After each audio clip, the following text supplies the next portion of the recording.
दिल्ली में वाक़ उमर गौतम के घर, ऑफिस दोनों जगह पर ईडी ने छापेमारी की। बटला हाउस में इस्लामिक दावा सेंटर पर भी ईडी ने छापेमारी की कार्रवाई की। जराये के मुताबिक यूपी और दिल्ली में 6 जगहों पर ईडी ने छापेमारी की। उमर गौतम के बड़े बेटे अब्दुल्ला को पूछताछ के लिए थाने ले जाया गया है। एक और बुजुर्ग को भी पूछताछ के लिए थाने ले जाया गया। करीब 4 घंटे की छापेमारी के बाद कुछ कागजात भी ईडी अपने साथ ले गई। छापे के लिए भारी पुलिस फोर्स के साथ पहुंचे थे ईडी के अफसरान। ओखला से आप एमएलए अमानतुल्लाह खान भी मौके पर पहुंच गए थे।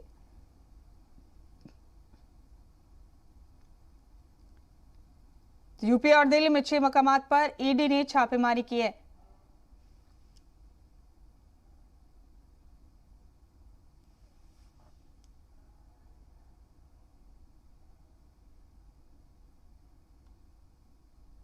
एक बुजुर्ग को भी ईडी ने पूछताछ के लिए अपने साथ लिया है।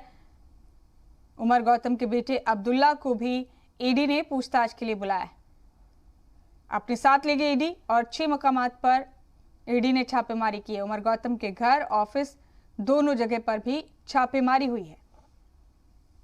मजहब तब्दीली मामले में बड़ा अपडेट आपको दे रहे हैं। दिल्ली की तस्वीर आप इस वक्त अपने टीवी स्क्रीन पर देख रहे हैं। उमर गौतम के घर, ऑफिस दोनों जगह पर ईडी ने छापेमारी की है।